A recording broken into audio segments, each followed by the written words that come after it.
Perfecto. Bien, buenas tardes a todas y a todos. Es para mí un gusto, pues, dar un saludo el día de hoy. Hoy tenemos a Angie Enríquez, invitada de la Universidad de los Andes. Y para eso, como ustedes bien saben, nosotros preparamos una serie de preguntas y de temas de discusión, y eso es a cargo de dos estudiantes del doctorado en diseño, arte y ciencia. Entonces, antes de darles la palabra, me voy a permitir brevemente presentarlos. Por un lado tenemos a María Angélica Feria, diseñadora industrial y publicista de la Jorgeta de Lozano, con una maestría en tecnologías en marketing y comunicación política de la Universidad de Santiago de Compostela, en España. Actualmente trabaja en el diseño de procesos para la industria petrolera. Su línea de investigación surge a partir de su experiencia en la Consejería de Innovación y Transformación Digital de la Presidencia de Colombia, donde participó en la gestión de proyectos relacionados con tecnologías emergentes. A partir de esta experiencia, ha enfocado su investigación en el desarrollo conceptual y metodológico de la gobernanza situada de las tecnologías en América Latina, un proyecto que actualmente desarrolla en el marco de la iniciativa Hemispheres, en colaboración con la Unión Europea y la Jorgeta de Olozano.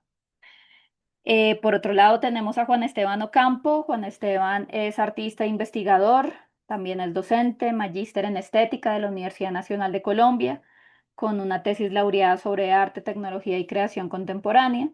Su trabajo explora la relación entre estética poshumana, agencia artificial y creatividad no humana, investigando cómo las inteligencias algorítmicas no solo transforman los procesos de investigación-creación, sino que actúan como agentes estéticos que desafían las nociones tradicionales de autoría, subjetividad y sensibilidad.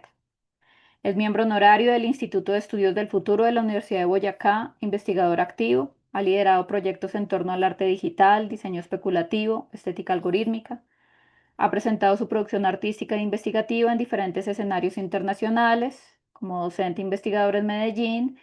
Es líder de la línea de investigación y creación. Fomenta metodologías que articulan práctica creativa, filosofía crítica y tecnología, promoviendo una visión transdisciplinaria de la producción de conocimiento. Actualmente su investigación se centra en mapear y problematizar las nuevas ecologías de lo sensible, emergentes, de la colaboración humano-máquina, proponiendo un horizonte de creación más allá del antropocentrismo, donde la estética se entiende como un espacio de coagencia entre humanos, algoritmos, naturaleza y otros entes de lo no humano. Bien, pues bueno, Angie, es un gusto tenerte con nosotros y le doy la palabra a María Angélica. Bienvenida, María Angélica. Muchas gracias, profe, por la presentación. Bueno, muy buenas tardes para todos y todas. Es un gusto darles la bienvenida a este seminario. Es un espacio en el que tendremos la oportunidad de reflexionar sobre el papel del diseño como motor de bienestar humano. Y como ya lo dijo la profe, hoy nos acompaña una invitada muy especial, la profesora Angie Hernández Martínez, diseñadora e ingeniera biomédica con maestría en Ingeniería Biomédica de la Universidad de los Andes. Su interés principal es desarrollar mecanismos y herramientas que favorezcan el bienestar del ser humano aplicando conocimientos de diseño positivo. Para Angie es muy importante mantener un equilibrio entre la parte humana y emocional con la parte científica y técnica de cada proyecto que se lleva a cabo. Considera que el diseño es una disciplina muy poderosa que permite integrar diferentes conocimientos y aprovechar lo mejor para generar soluciones coherentes con valor agregado y un mayor impacto. Actualmente es profesora de planta del Departamento de Diseño y está vinculada al Departamento de Ingeniería Biomédica de la Universidad de los Andes, acompañando a los estudiantes en proyectos de innovación y de desarrollo en el área de la salud. Además, es Chief Experience Officer y cofundadora de Health Engineering Design, empresa que diseña y desarrolla ideas para mejorar la práctica médica. Y bueno, con esta trayectoria, nuestra invitada nos muestra cómo el diseño puede convertirse en un puente entre la innovación científica y el bienestar humano, lo que da un marco ideal para su conferencia titulada Diseño para el Bienestar. Le damos la bienvenida a la profe Angie Ríquez y le cedemos la palabra para que nos compartas tu conferencia. Gracias, María Angélica. Caíste en el de siempre del Hernández. Le pasa a todo el mundo. Enríquez, perdóname. A todo el mundo le pasa, no te preocupes. Perdón que yo ando un poquito apestada, pero bueno. Ahí están viendo mi pantalla. Sí. Listo. Perfecto. Muchas gracias igual por la invitación. Debo aceptar que me sorprendió bastante la llamada de Silvia. Igual me parece un espacio maravilloso y poder también conocer todo el trabajo de ustedes, increíbles perfiles, María Angélica y Juan Esteban. Ojalá luego podamos conversar más a profundidad. Em, Al inicio, como les contaba, Silvia llega a mí con la intención de hablar sobre biodiseño. Y yo le digo, bueno, he tenido una pequeña experiencia en biodiseño, pero la verdad lo que yo manejo es diseño para el bienestar. Entonces, ojalá esto sea provechoso para ustedes. Y me gustaría empezar con un simple ejercicio en que no tienen que responder, pero piensen que ven en esta imagen. Probablemente vean manchas, probablemente pedazos de letras, pero nada muy claro. Sin embargo, si yo ahora les muestro esta imagen y quito esa imagen, vuelvo a la inicial, ahora seguramente puedan identificar esa noción de cáncer en la mitad de la imagen. Esto es algo que sucede cotidianamente con nuestros escenarios y en el que cuando enfocamos la mirada en algo que nos muestran, positivo o negativo, el panorama se pinta a eso que nos han mostrado. Pero en esta imagen, además de esa palabra que les mostré, también existían otras palabras que están asociadas a procesos de sanación, pero que no eran evidentes porque no habíamos enfocado nuestra mirada o no teníamos el contexto de ese panorama completo. Eso es lo que sucede también en nuestros procesos constantemente, no solamente en nuestros procesos de sanación, sino en cómo percibimos nuestro mundo. Estamos expuestos a un montón de estímulos y esos estímulos tienen el filtro de nuestra percepción. El estímulo mismo no tiene un carácter positivo o negativo. Sin embargo, esa percepción basada en nuestras experiencias pasadas es lo que da esa carga de positivo o negativo. Dependiendo de cómo nosotros interpretemos esos estímulos y resolvamos esa percepción, pues tendremos respuestas positivas o respuestas negativas que eventualmente se van a traducir en enfermedad o en salud. ¿Esto por qué nos interesa?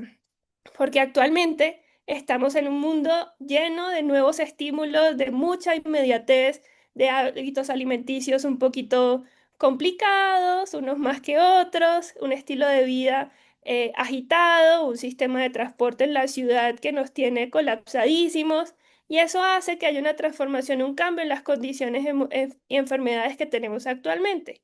Ya la parte contando un poquito que pasó lo del COVID y la pandemia, la parte un poco de las infecciones y de los virus está controlada, la parte de el trauma también se puede, trauma entendiéndolo como accidentes y ortopedia, eso también hay mucha tecnología que funciona y que hemos desarrollado para nuestro bienestar y para nuestros procesos de sanación, pero lo que nos compete ahorita es todo esto en cuanto a nuestra salud mental, en cuanto a nuestro bienestar integral y a nuestro estilo de vida, en el que, según la OMS, pues es la principal causa de discapacidad en la actualidad, procesos de trastorno de ansiedad y de depresión, o que debería despertar una alarma en cuanto a pensar cómo nosotros desde nuestras experiencias, desde nuestras profesiones, seamos todos diseñadores o seamos de cualquier disciplina, igual tenemos una responsabilidad frente a al día a día y cómo podemos afrontar esto cada uno en su nicho, cada uno en su área de expertise. Entonces, este contexto, sumado a que por lo general, y aquí hay un ejemplo de cómo percibimos nuestro bienestar, pensamos que va a estar asociado a cosas materiales, a poder tener más, a tener riqueza. Sin embargo, aquí vemos un ejemplo claro en el que hacen una, perdón, yo les muestro aquí con mi mouse, hacen una encuesta en la que en 1950 el bienestar material era menor que en el 2011, que vemos que es muchísimo más alto, Sin embargo, el bienestar subjetivo es percibido de la misma manera, es percibido como igual, lo que nos da un indicio de que tener más cosas o tener un bienestar de obtener más cosas no necesariamente está asociado a que tengamos un bienestar emocional o un bienestar subjetivo mucho mayor.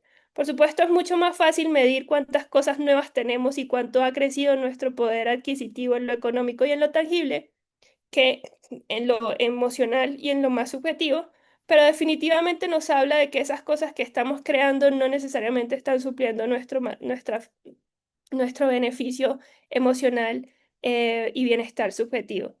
Esto hace que nos preguntemos, pues, ¿qué hay detrás? ¿Cómo nosotros, desde los creadores de este montón de cosas materiales, podríamos llegar a tener un impacto mucho mayor en ese bienestar? Aquí es donde empieza a salir un poquito la parte psicológica en el que entendemos los determinantes de la felicidad o los determinantes del bienestar desde un 50% de una carga genética con lo que venimos, nuestras familias, nuestro baseline, que en principio se supone, según la teoría, que no puede ser modificado, eso puede estar a discusión, pero tenemos ese 50% de carga genética con las predisposiciones que traigamos de nuestra familia y de nuestros ancestros, un 10% de las circunstancias de vida, esto tampoco lo podríamos controlar, de en dónde nacimos, no sé, el clima, la ciudad en la que trabajamos, que a veces pensamos, no, si yo viviera en el extranjero, seguramente sería más feliz. Pero luego es una circunstancia de vida que llega a un estado eh, de equilibrio y no tiene mayor trascendencia en nuestro estado de bienestar o nuestro estado de felicidad. Y luego está un 40% de actividades intencionales que sí podemos controlar y que también podemos diseñar, ¿no? En este mundo en el que todo es artificial, en el que la cultura es artificial, el lenguaje es artificial, pues las intenciones y las actividades intencionales también se pueden diseñar y también pueden ser un insumo para que nosotros empecemos a diseñar actividades significativas desde lo positivo, desde el bienestar, que puedan afectar luego esa percepción que tenemos de nuestro bienestar subjetivo. Esto se fundamenta en un marco teórico que viene de la Universidad de TU Delft, en el que ellos forman el Instituto del Diseño Positivo y nos dan este gran marco de referencia en el que sustentan que para generar estos procesos de pensarse el bienestar y producir para el bienestar, deberíamos tener en cuenta en equilibrio procesos asociados a la virtud, al placer y al propósito. Generalmente estamos mucho más cercanos a cuestiones de placer, de hacer cosas bellas, de hacer cosas que nos agraden, que nos muevan un poquito a las emociones y nos den como muchos rush de cosas positivas, pero también tener un equilibrio con esas cosas que nos hagan sentir moralmente buenas dentro de nuestro sistema de creencias o dentro de la sociedad que vivimos suma mucho a esa noción de bienestar y también la búsqueda del propósito y las metas personales para sentir esa noción de culminar o de completar todos nuestros propósitos o nuestras intenciones como agentes también dentro de una sociedad. Entonces, tener presente esos tres aspectos hacen que podamos tener una aproximación mucho más integral a lo que sería una implementación pensada para el bienestar o para pues un aspecto positivo desde la creación misma y no como consecuencia no planeada de nuestras implementaciones. Entonces aquí, un poquito más anecdótico de mi experiencia en este proceso de diseñar para el bienestar, inicia en mi pregrado, en donde mi proyecto de grado se, se centra en un elemento presente en momentos terapéuticos que se llama homeostasis sanatoris.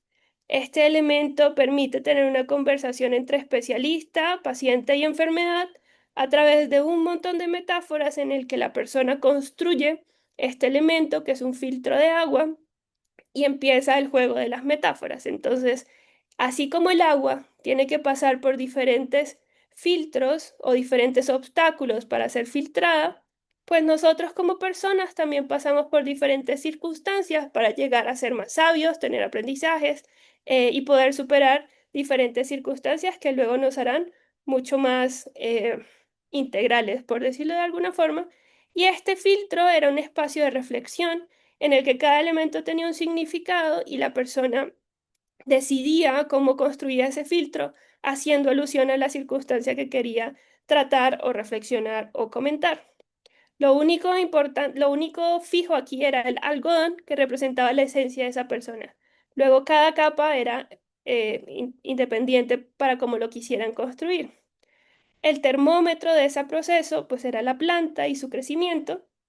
Y luego había otro proceso de reflexión frente a las cargas o equilibrios de cómo iban a sopesar esa situación. Entonces esto también tenía un símbolo. Y aquí, más allá de que esto fuera a sanar a la persona, lo que permitía era sacar de la mente o tangibilizar esos pensamientos que por lo general todos sabemos qué nos pasa, todos sabemos por qué nos pasa, pero al ponerle voz, al ponerle significado, empieza a tener mucho más sentido, así como cuando estamos contando un chisme y tenemos un peliculón en la cabeza y se lo contamos a nuestros amigos y de pronto ya no se ve tan, tan dramático o tan grave cuando le ponemos voz, le ponemos una tangibilización a ese pensamiento.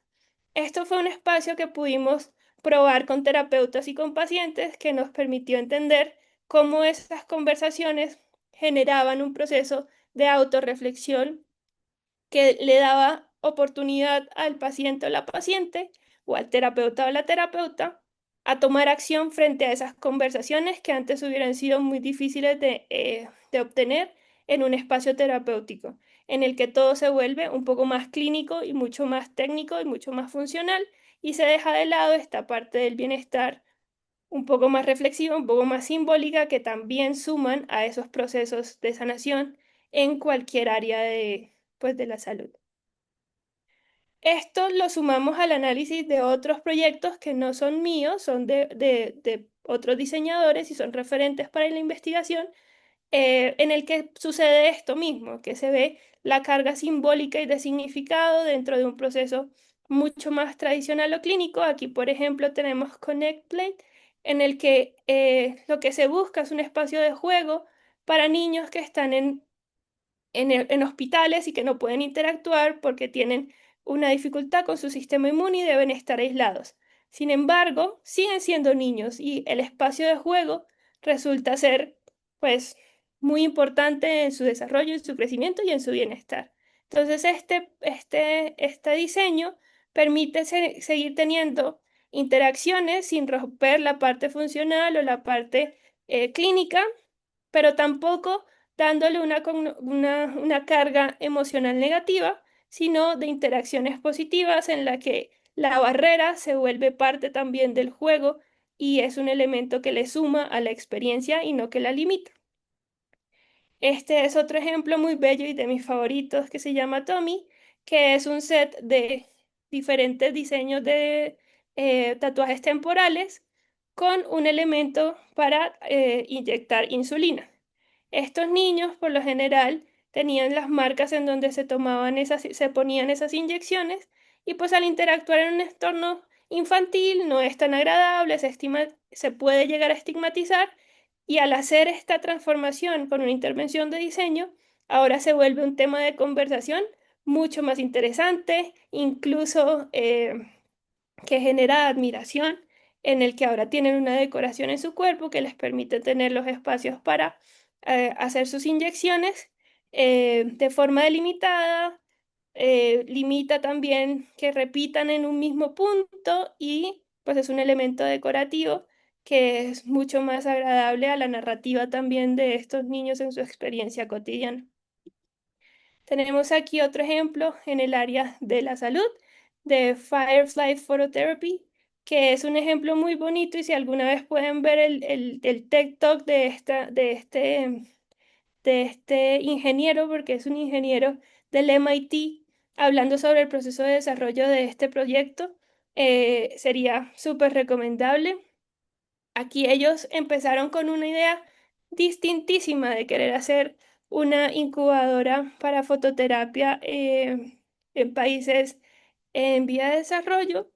Hicieron un diseño que nunca llegó a la realidad y luego empezaron a trabajar con la comunidad y a ver cómo las personas realmente utilizaban este tipo de dispositivos y tomaron decisiones de diseño basados justamente en el contexto que estaban ellos estudiando y definieron el tamaño, porque a veces lo utilizaban para más niños, las mamás ponían mantas y entonces la luz no llegaba y justo es una terapia de luz, entonces también ponen luz por debajo. Tiene un montón de requerimientos de diseño basado en esa noción de entender al usuario, que me parece muy bello si luego pueden verla, pero también está pensada para el bienestar no solamente funcional del bebé, sino de las personas que rodean ese contexto. Y finalmente les traigo otro que no es en salud, sino pues en la cotidianidad de las personas. Estos son elementos em, para poder tener perfumes en personas que tienen alergia a, pues a los perfumes en general. Igual quieren tener un olor característico, quieren oler bien, pero no lo pueden tener cerca a la piel. Entonces se generan estos elementos ornamentales de joyería que permiten a esas personas tener una práctica cotidiana pensando también en el significado eh, detrás de una acción cotidiana y pensando también en el bienestar desde eso, de la virtud, del propósito y el placer. Esto luego nos llevó a pensar en cuáles serían esos elementos esenciales para diseñar para el bienestar y llegamos a la conclusión que el uso de analogías y metáforas será fundamental para la comunicación de cualquier proyecto que quiera trascender lo funcional o la usabilidad y pensar un poquito más en lo simbólico y en el significado de un contexto específico, que es súper importante involucrar al usuario y pensar qué tanto el usuario se involucra en la construcción de eso que sea que estemos haciendo, de esa implementación. Seguramente tener muchos puntos de vista siempre va a sumar a la creación y va a traer unos resultados mucho más holísticos e integrales, que la interacción y el tipo de interacción que tenga la persona con estos elementos va a catalizar un montón de procesos de reflexión y de comunicación que van a tener un poder, sobre todo en las conversaciones que eso conlleva. La representación física y formal no debería ser eh, una cosa del final, sino también una cosa pensada desde el proceso, ya sea digital o sea tangible. La representación que se utilice debería también siempre ser prototipada y probada en todo momento y debería tener muy presente esa carga simbólica de la que hablábamos antes.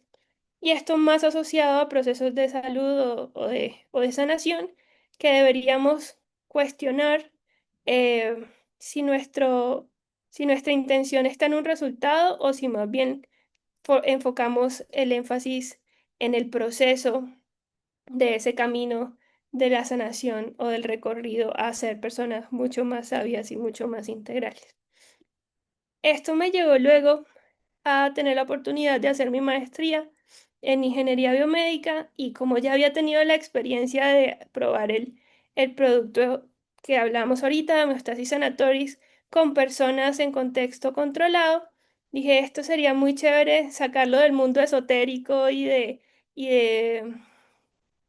sí, estos hippies que piensan que así charlando todo se va a curar, pues pasar a la parte un poco más científica que le diera fundamento a todas estas cosas que habíamos experimentado desde el producto.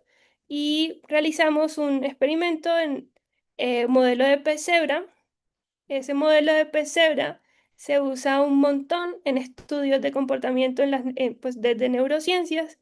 Tiene una homología muy cercana con la parte, digamos que neuronal de los mamíferos y del ser humano, y puedes hacer una comparación entre los resultados obtenidos en este modelo animal con lo que sucede en el comportamiento y en la regeneración en el ser humano.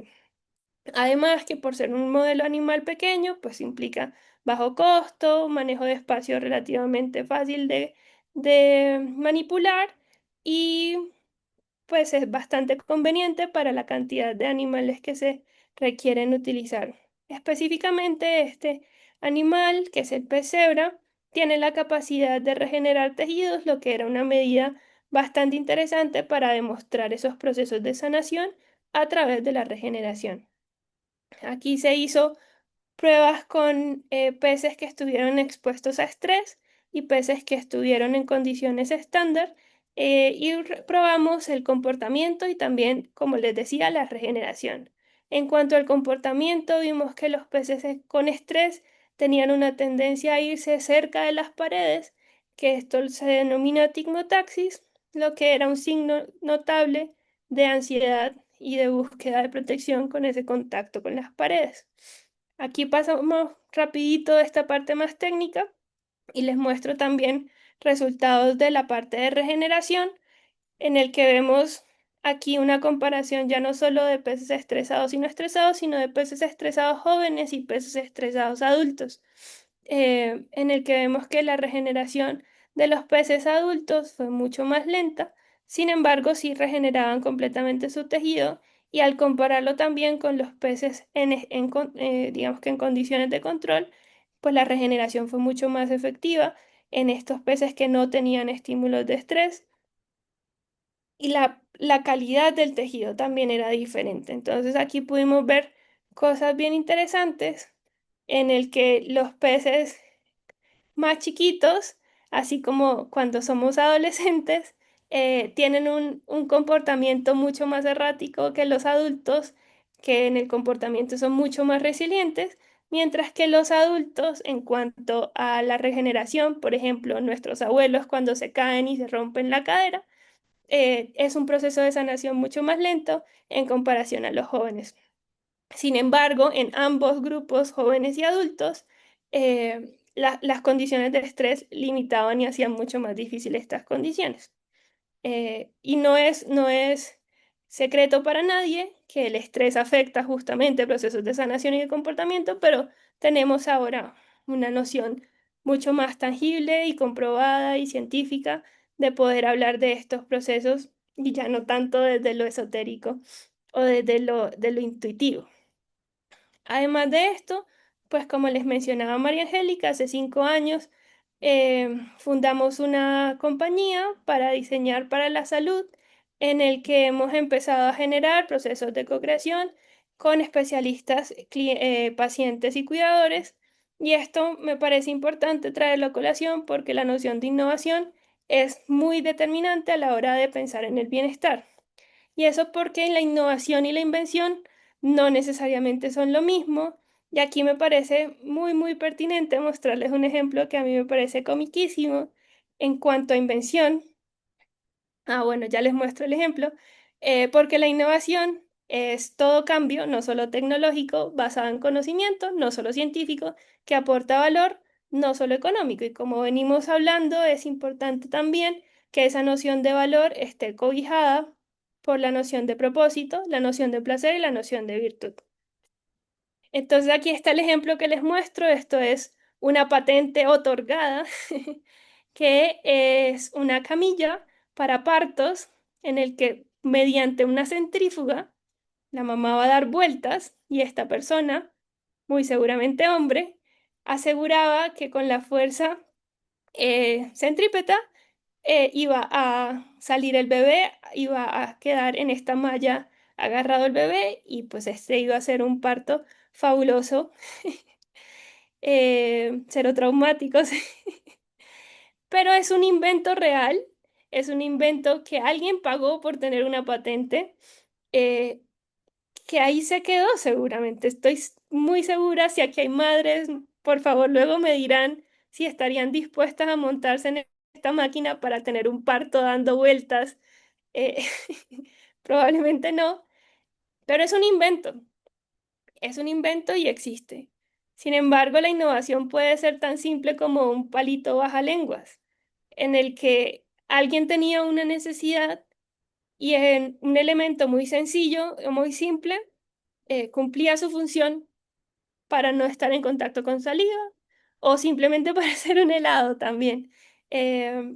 pero la noción de esta invención gigante y ostentosa y rimbombante no necesariamente llega a ser lo más pertinente. Pero esto también, en cuanto a lo sencillo y a lo simple, resulta ser lo esperado y lo básico, ¿no? La funcionalidad y la usabilidad en este momento se dan por sentado. Si algo no funciona, pues no lo quiero, y si no es usable, no lo voy a utilizar. Lo que nos hace falta es esa noción del placer. Empezar a pensar qué es lo deseable, cómo yo empiezo a tener en cuenta las emociones de mi contexto, eh, y cómo hago que esa noción de mis emociones mejoren la experiencia de ese usuario o de ese contexto, hablando también de cosas no tanto centradas en el humano. Em, Porque lo de abajo ya debería estar sucediendo, ya debería ser un must. Ahora deberíamos estar pensando en qué es eso deseable y qué es eso placentero para todas esas implementaciones que estamos construyendo hoy en día.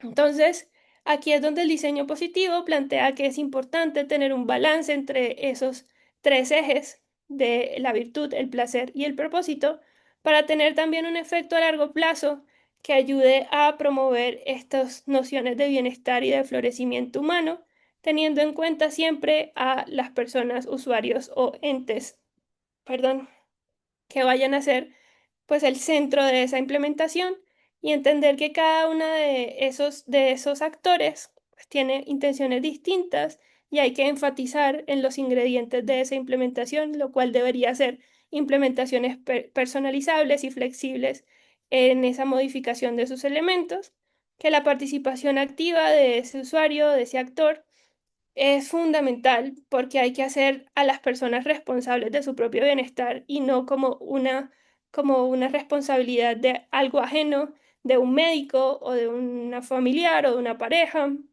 o de un sistema, sino que cada uno de nosotros somos responsables de nuestro propio bienestar y generar posibilidades, pues este tipo de aproximación al diseño se basa en oportunidades de mejora y no en reducir un problema inmediato o una necesidad específica, sino pensar en el valor, agregar mucho más valor a esos contextos y tener un alcance otra vez a largo plazo. Aquí me gustaría finalizar con un ejemplo de lo que estoy haciendo ahorita mismo, que estoy enfocando mi investigación en la partería en Colombia y cómo es un ente interesante para hacer una integración entre saberes ancestrales y clínicos. Les invito a ver el podcast, que es el producto del año 1. Son 6 episodios, hasta ahora van 5, y ha sido un espacio muy interesante en el que el diseño se vuelve un facilitador para poder generar espacios de diálogo diseñados y poder poner en contacto a personas que no necesariamente estén de acuerdo en temas específicos, pero que con estos espacios de diálogo basados en el respeto y en la curiosidad genuina, se han podido romper un montón de estereotipos y hemos podido fortalecer esa noción de bienestar en cuanto a un tema específico, en este caso la partería, pero que ha generado eh, mucha noción de generación de redes y de investigación y de cuestionamiento que hace que sea posible también unir distintas perspectivas. Y dejarles con que el diseño siempre debería ser un ejercicio colaborativo en el que estemos fundamentando nuestra acción en el respeto y sobre todo en el amor. Muchas gracias.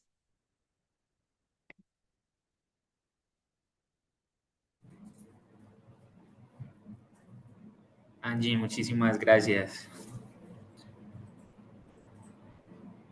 Mm, Bueno, compañeros, ¿cómo están? Compañeros, profesora, a todos un saludo y a Angie, pues muchísimas gracias por el espacio, por compartir sus experiencias con nosotros, que realmente es muy valioso pues poder comprender cómo desde el diseño, cómo has venido trabajando y avanzando con todas estas áreas.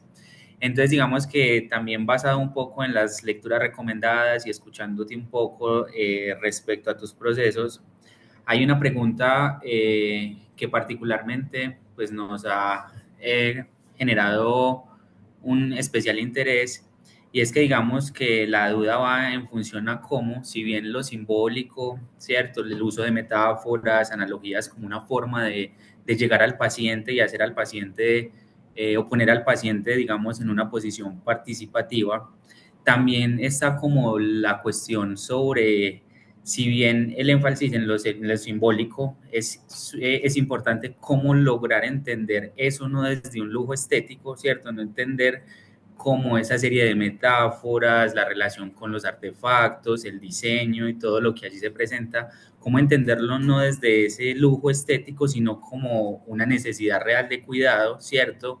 Y sobre todo entenderlo en posibles escenarios donde los recursos son limitados, ¿cierto? Entonces tal vez como desarrollar un poco esa parte de cómo fue tu experiencia, sobre todo en el proyecto tuyo de homeostasis. Entonces sería un poco esa la pregunta. Súper, gracias Juan Esteban. Em, yo creo que justamente esa es la cuestión, que no debería ser una cosa como consecuencia de un proceso tradicional que tiende a ser lo estético, ¿no? Entender el diseño desde la noción de algo bello que, por supuesto, deberíamos llegar a cosas estéticamente agradables, porque igual si tenemos un mensaje que no se transmite en forma, pues ese mensaje no va a llegar.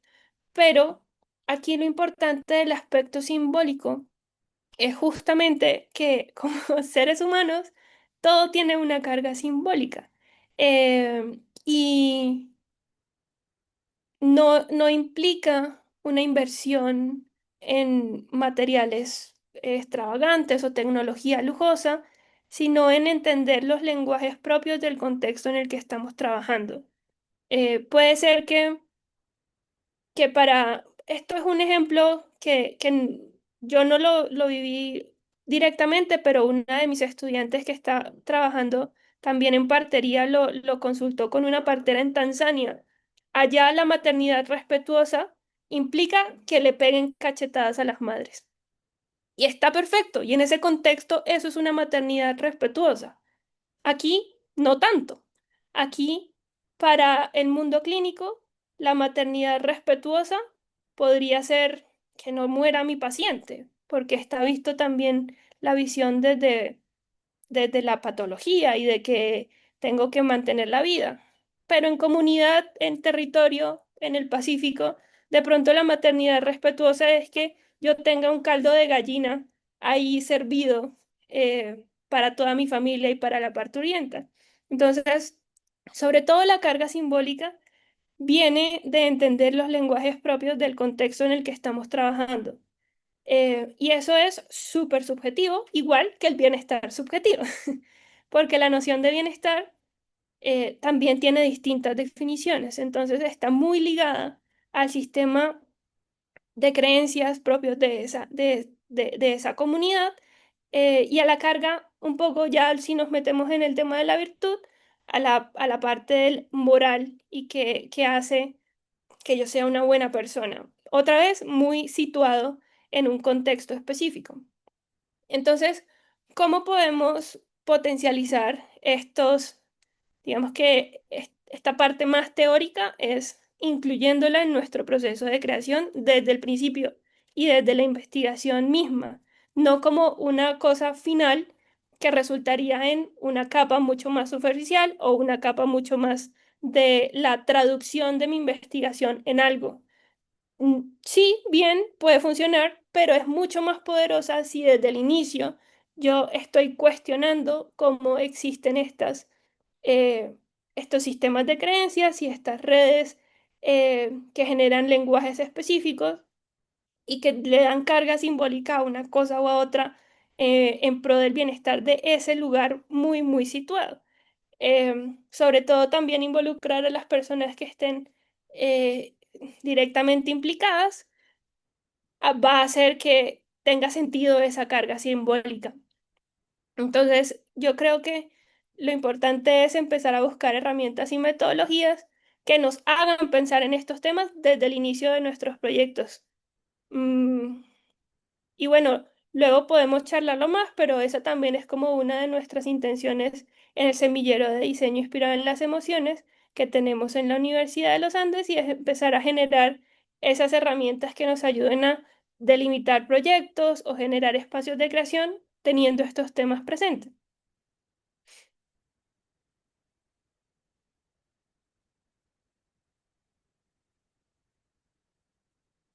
Perfecto, Angie, muchísimas gracias. Yo tengo una pregunta anclada allí con esto que acabas de proponer y es, dado tu, digamos, el desarrollo de la propuesta con homeostasis, ¿cómo fue, digamos, ese acercamiento en un escenario donde posiblemente puede ser muy hermética el entrar, ¿cierto? Como con este escenario de lo metafórico, lo simbólico, esa relación con el entendimiento cultural en una ciencia donde tiene sus propias metodologías, formas muy marcadas, muy establecidas. ¿Cómo fue ese adentrarse en ese proceso y cómo fue esa relación para que realmente se diera un flujo en el que pudiese darse esta aplicación, medir posiblemente ciertos resultados que desde allí se generen? Entonces, es un poco eso. Aquí, y creo que también es algo que puedo contrastar con ahora estar trabajando más con comunidades, hay que empezar hablando con los tomadores de decisión. En el caso de homeostasis sanatoris, los tomadores de decisión eran los terapeutas. Entonces, eh, era importante que ellos experimentaran este proceso y lo primero fue prototipar con ellos para que también estuvieran como confiados de lo que iba a pasar, del proceso que estábamos haciendo, de en serio de qué se trataba. Entonces aquí lo primero fue probar, poner a los terapeutas modo paciente y yo en ese caso era la facilitadora del proceso y ellos pudieron hacer esa conversación con el dispositivo, bueno, no sé, con el producto eh, y empezaron a descubrir un montón de cosas de ellos mismos en una conversación conmigo que no soy terapeuta, pero en realidad una conversación con su situación y con el elemento. Y el elemento tangible se volvía un espejo de esas reflexiones personales de los terapeutas mismos. No eran, en este caso, pacientes, pero bueno, todos tenemos nuestras circunstancias, ¿no? Y aquí ellos se dieron cuenta del proceso, lo experimentaron, lo ajustaron, también era un espacio de prototipado justo para recibir sus comentarios. Eh, y luego fue que se permitió el paso ya a un espacio terapéutico real, un espacio controlado, por supuesto, pero es importante poder estar de la mano con los tomadores de decisión. Y en la salud, sobre todo estos procesos, son retadores, es un entorno bastante tradicional en el que todo debe ser también tomado con pinzas porque está en juego un montón de cosas y también las reglamentaciones es bien importante tenerla en cuenta, pero siempre hay personas que están dispuestas a cuestionarse sus prácticas, a estar dispuestos a tener conversaciones distintas y hay que empezar a identificarlos. Bueno, identificarles porque hay muchas cosas que se dan por sentado en este tipo de prácticas también. Y darse la oportunidad de reflexionar siempre resulta también llegando desde un punto de humildad, de sencillez, de no les voy a enseñar a ser terapeutas, por supuesto que no. Yo aquí voy a traer un elemento que facilite la conversación, que facilite tener procesos reflexivos y críticos, pero siempre, sobre todo, desde el respeto, la curiosidad genuina, otra vez la empatía y el amor, siendo la base siempre el respeto y sabiendo también que uno tiene que estar dispuesto a tener conversaciones difíciles, eh, pero también plantearse que en mi caso, del diseño, hay también un montón de conocimiento, metodologías y mucha sabiduría que puede ser útil en otros contextos que no necesariamente los conocen. Em, entonces, hablar con tomadores de decisión, estar dispuesto a tener conversaciones horizontales, desde el planteamiento de aquí todos queremos un propósito mejor y positivo y vamos a trabajar por el bienestar y demostrando a las personas pues que que tu trabajo tiene un impacto. Mil gracias, Angie. Ok, yo voy a continuar con una pregunta que va muy relacionada porque nos respondiste ahí como dos preguntas que ya teníamos. ¿Y qué riesgos hay de que esa agencia simbólica quede limitada a pacientes con mayor capital cultural y dejando fuera quizás a quienes no tienen voz dentro de ese sistema? Mayor capital cultural. Sí. Uf, yo creo que ese es un concepto difícil de medir, ¿no? Uno cómo mide la Ujú. cultura. No sé, tendríamos que explorarlo porque, porque yo creo que está bien difícil medir la cultura, como alguien tiene más cultura o menos cultura que otra persona, pero bueno, si te refieres un poco más como a escenarios privilegiados, eh, yo creo que es nuestra responsabilidad como creadores o como facilitadores de esas implementaciones, plantear esos escenarios posibles de implementación. Em, por ejemplo, creo que más que con homeostasis sanatoris, con el podcast, en el que se plantea un espacio de diálogo entre distintas disciplinas frente al parto, uno llegaría a pensar, claro, el médico tiene una noción de poder en este sistema mayor que la partera, desde la visión occidental o desde estar dentro del sistema. Pero aquí, justamente, la voz principal es la de la partera, porque es una noción de visibilizar las experiencias en territorio y el pensarse los atributos de tu implementación desde los diferentes actores ayuda a mitigar los riesgos de no tener en cuenta uno u otro actor, pero también tú desde tu postura de creador tienes un montón de sesgos y es natural, todos tenemos experiencias distintas, interpretamos nuestros estímulos de forma distinta y hay que ser consciente de los propios sesgos y de saber también cuál es la voz que uno quiere tener. Y uno puede tener una voz que quiera fomentar la disparidad de un lado del otro, o también puede tener una voz que quiera cortar esas barreras. En este caso, nosotros queríamos tener una voz para fomentar, eh, digamos que la visibilidad de la acción del territorio y de las parteras, pero no queríamos tener un espacio en el que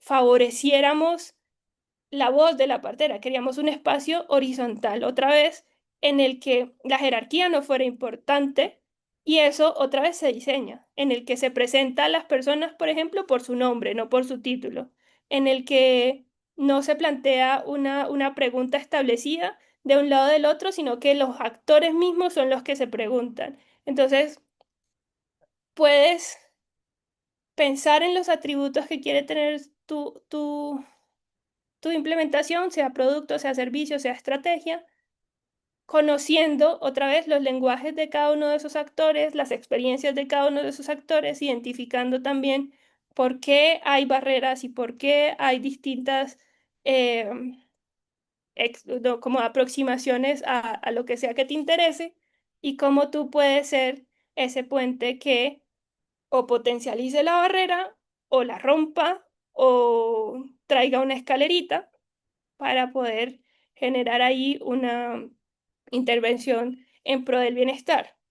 Pero yo creo que es bastante ingenuo pensar que uno como creador no tiene una voz basada en sus experiencias y en sus sesgos. Yo creo que lo importante ahí es identificar cuáles son esos sesgos propios, utilizarlos para cuestionar el entorno, ¿no? Yo por qué pienso así, por qué siento así, por qué experimento así, qué he tenido antes en mi experiencia de vida, en mi educación, en mi lo que sea, que hacen que yo tome esas decisiones hoy y que sea otra vez un acto consciente, no que uno vaya por la vida sin tener presente pues todas estas experiencias y estos sesgos propios que hacen que uno tome decisiones en pro o en contra de ciertas temáticas.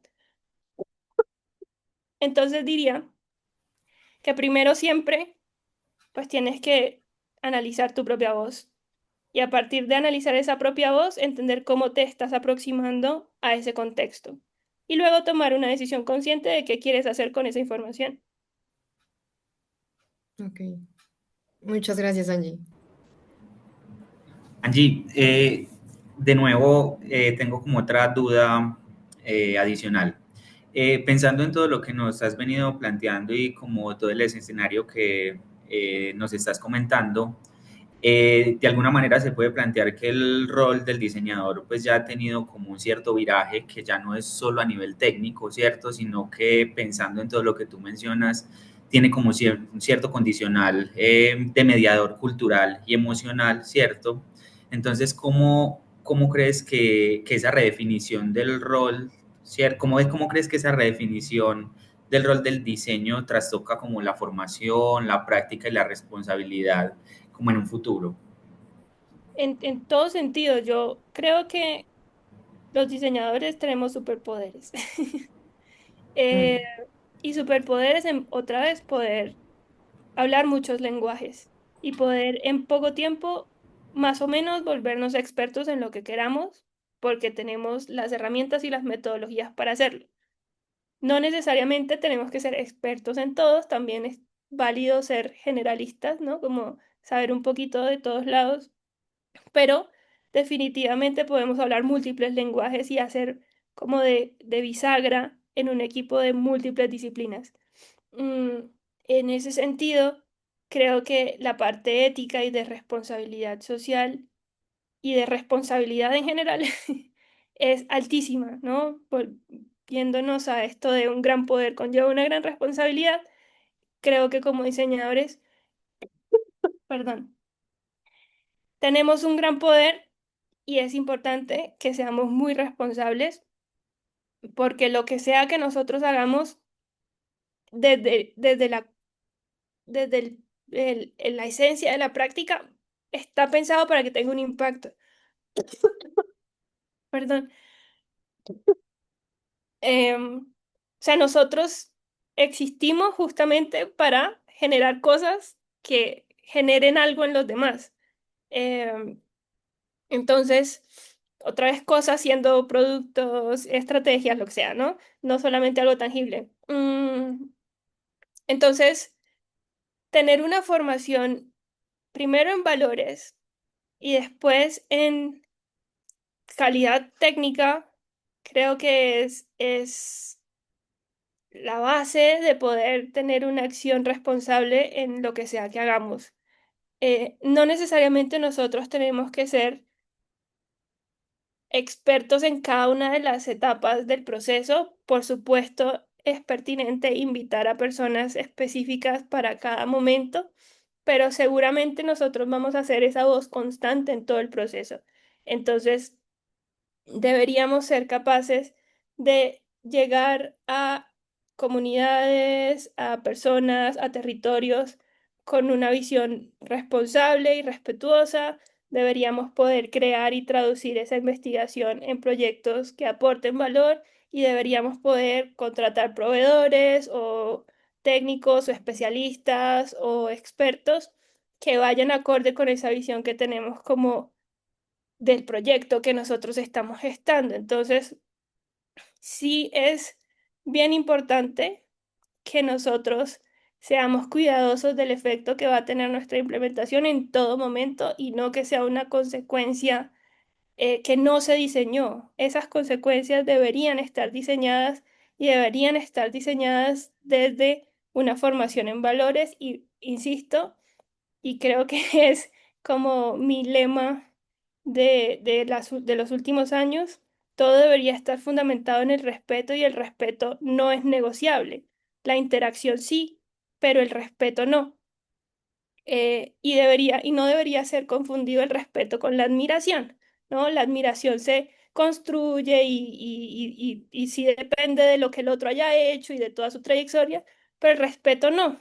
Y no por tú estar más formado o por tener una procedencia distinta, tienes la posibilidad de respetar a el otro también siendo esa comunidad que tú estás contactando, esa corporación que te contrató, o el que sea que esté del otro lado. Entonces, fundamentar todo bajo el respeto creo que hace que nosotros como diseñadores podamos pensar a lo largo de todo nuestro proceso creativo en que el impacto que hagamos también sea respetuoso, y esté pues bajo las metodologías que estén, que siempre tenga esa capa ética, que tengamos todos los procesos que sean necesarios para mitigar esos riesgos, eh, pero más allá de la burocracia o de los protocolos, que nuestra intención y nuestra formación como individuos surja y nazca del respeto y del amor.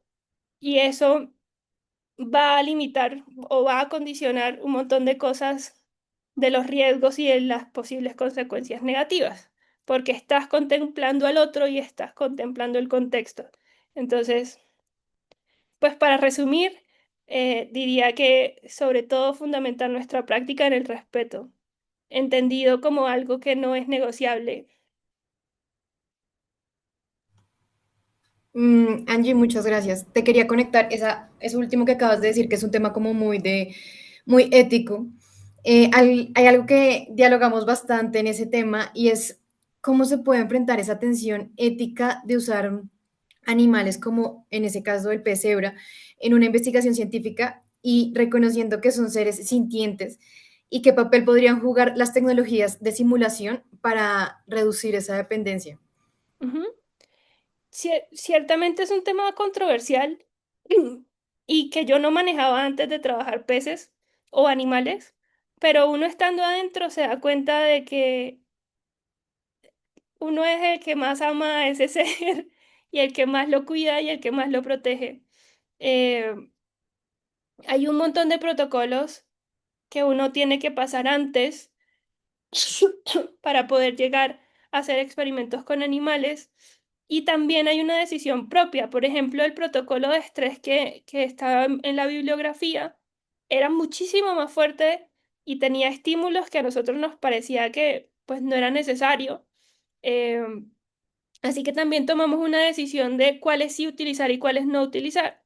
En este caso, eh, no puedo decir que no le hicimos daño al animal porque generarle estrés igual ya es una carga negativa, pero eran momentos o estímulos controlables de cierta forma, en el que se pasó por todo ese protocolo antes del SICUA y también se trabajó con personas profesionales que podían velar por el bienestar de los animales.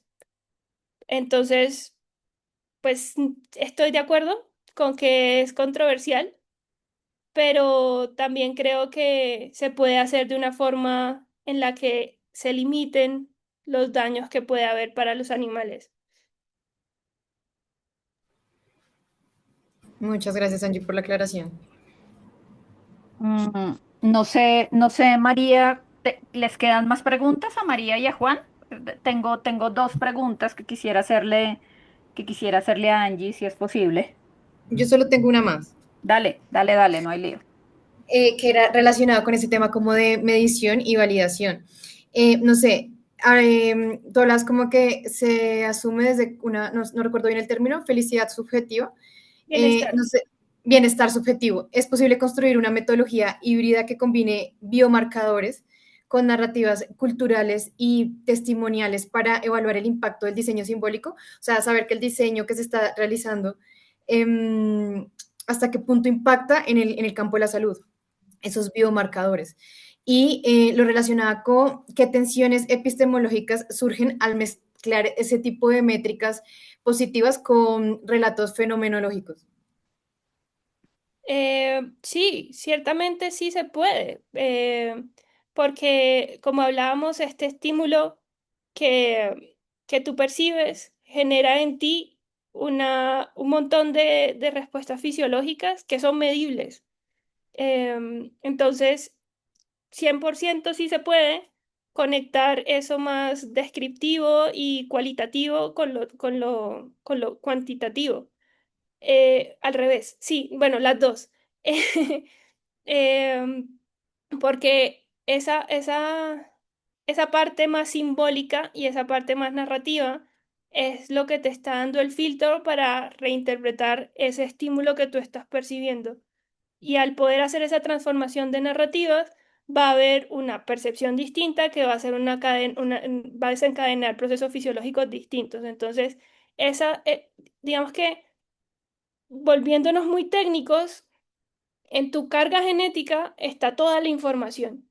Y dependiendo del contexto, que va a ser todo lo que está alrededor, que van a ser las hormonas, las señales como eléctricas y todo lo que sucede en tu cuerpo, que está cobijado por la percepción, va a hacer que esa carga genética se active o se desactive.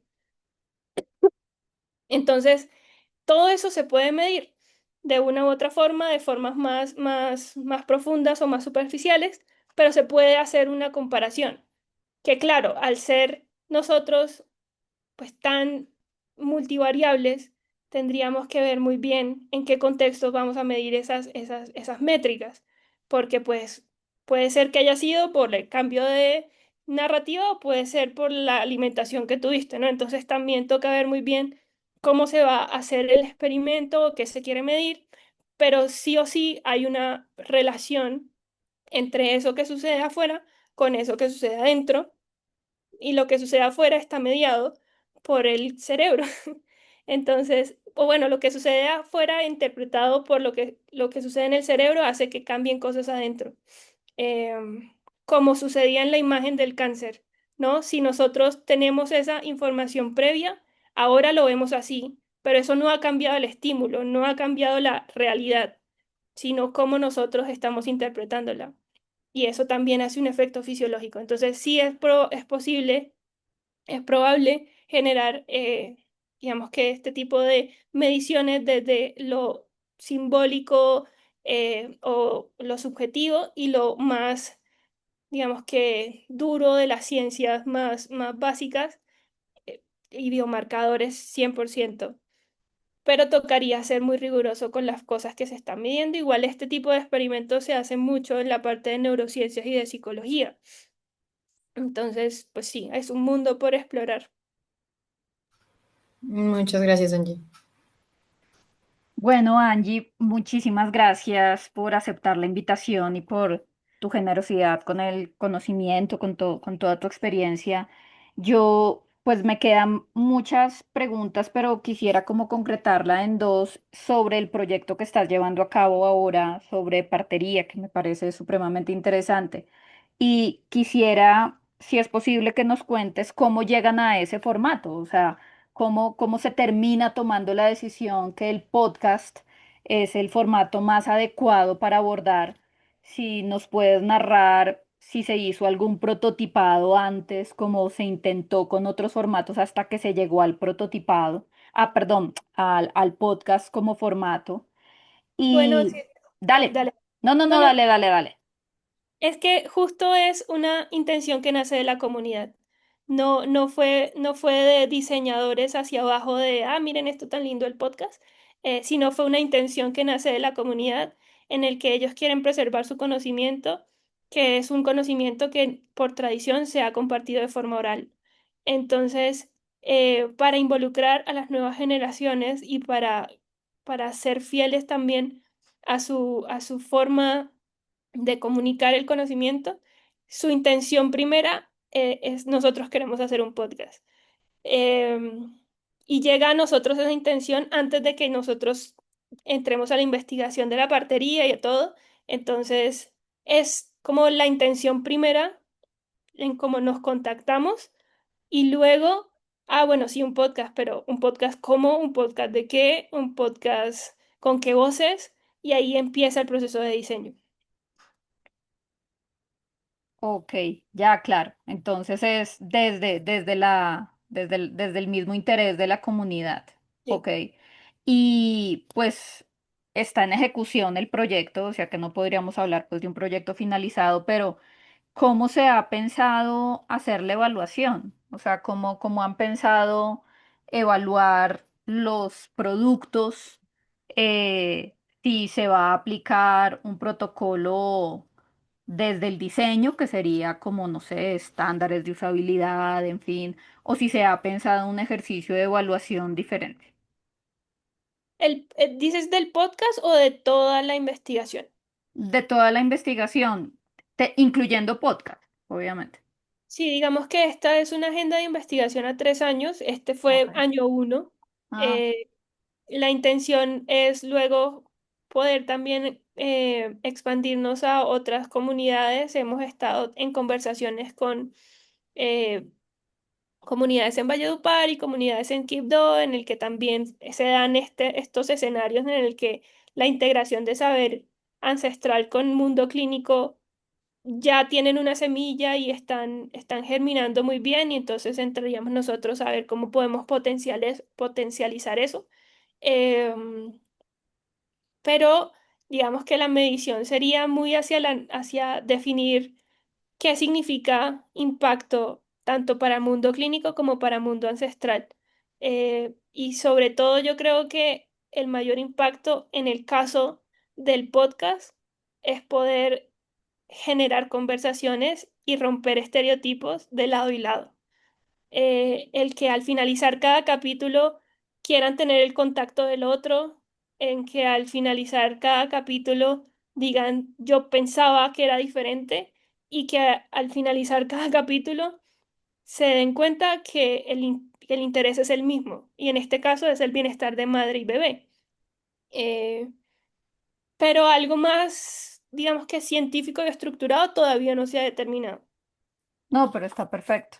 Y bueno, ¿y podrías regalarnos el enlace? Pues a Sí, mí claro. personalmente me interesa bastante escucharlo, entonces si lo puedes agregar. Sí, sí, sí, ya se los paso por el chat. Bueno, bueno, buenísimo. No sé si Juan y María tengan algo más que agregar. No, yo creo que de nuestra parte ya agradecerle a Angie por toda la disposición, las respuestas y el espacio. No, Per- ustedes. Ahí está Astrid con la mano sí. levantada. Cuéntanos, Astrid. Hola, buenas tardes. Ya. Yo aquí escuchando con mucho entusiasmo porque justo mi proyecto de grado es sobre la medicina tradicional en el Chocó. Mi familia es de Quibdó y de un municipio que queda cerca que se llama Tado. Yo vivo acá en Medellín. Eh, y es específicamente sobre los productores de balsámicas, que son estas botellas de hierbas que se llenan a veces de esencias o de biche, dependiendo de los usos, y luego se rezan, ¿no? Eh, entonces creo que quedó muy claro como el acercamiento ético que has tenido para trabajar sobre la partería en el podcast, y creo que eso es un poco ya como tenido en cuenta versus años anteriores por instituciones o colectivos, organizaciones que se acercan a los territorios a trabajar con sabedores y sabedoras. Y, pero pues también es algo que yo me pregunto con mi trabajo, y es como la continuidad.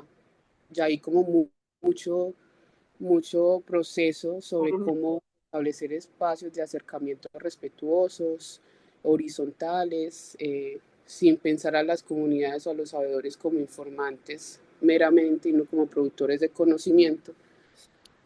Y creo que eso está claro, ¿no? El tema es la continuidad, o sea, que hay más allá del podcast, que hay más allá de los 3 años de conversaciones con sabedores. ¿Qué puede pasar allí? No sé, por ejemplo, para pensar políticas públicas en términos de salud, que integren a parteros y parteras en los hospitales, de mujeres que decidan parir con parteros. Lo pregunto específicamente porque es una pregunta que yo me hago también con mi trabajo, ¿no? Ujú. Y, y pues sí me toca mucho la partería porque pues justamente en una de las entrevistas que le hago a mi mamá sobre la experiencia de mi abuelo, el abuelo de ella, la tía abuela de ella, sobre la medicina tradicional, ella habla de su experiencia pariendo 5 hijos, 4 en un hospital, uno con partera, y cómo la epidural le jodió la espalda hasta el día de hoy con un dolor crónico que tiene, que se le sube hasta el cuello. Eh, eso. Y voy a revisar tu podcast porque obviamente me interesa mucho. Gracias, Astrid. En cuanto a continuidad, y ya que tocas lo de políticas públicas, casi todo en estos temas termina en cuestiones políticas, que es algo muy novedoso para mí que yo no domino, pero que me he dado cuenta que cada vez es mucho más pertinente porque las conversaciones siempre se tornan un poco políticas. Em, pero sin embargo, yo creo que la continuidad se puede ver reflejada en generar también esas redes de contacto y facilitar el, la noción de como este proyecto no depende solo de mí o de nosotros como equipo creador, sino que estamos todos siendo responsables y fomentando desde nuestros puntos, desde nuestras experiencias y desde nuestras posibilidades que se nutra en cuanto a recursos, conocimiento y otra vez, como en todo, y no sé si ustedes lo hayan experimentado, pero yo creo que otra vez, como siendo muy sincera, así sí, si uno piensa, la vida es de contactos, la vida es de redes y yo creo que la continuidad está ahí, en poder generar esas conexiones y que no solamente dependa de un individuo, sino de un colectivo. Y hablábamos como reflexiones del podcast que está interesante empezar a cambiar esa noción de diseñadores como facilitadores, sino diseñadores como tejedores, ¿no? Tejer esa base sobre la cual se va a fundamentar el proyecto, tejer esa red de contactos, tejer esa posibilidad de seguir construyendo. Em, sí, es una idea que hemos venido como construyendo hace 2 semanas, pero me parece lindo de pronto compartirla aquí con ustedes en que la noción de facilitar también es como, llegué y lo hice todo. No necesariamente, ¿no? También es una construcción de red y una construcción de, pues sí, como de esa noción de tejer esta experiencia y de tejer un proyecto que también fundamenta unas bases para que luego se construya encima y se pueda tener esa noción de continuidad, así no estemos nosotros. Súper, gracias. Bueno, pues muchísimas gracias, Angie, por tu disposición, en especial. Yo sé el malestar que es tener una gripa, entonces pues el estar acá dispuesta es un doble agradecimiento. Y con eso entonces daríamos por finalizada la sesión del día de hoy.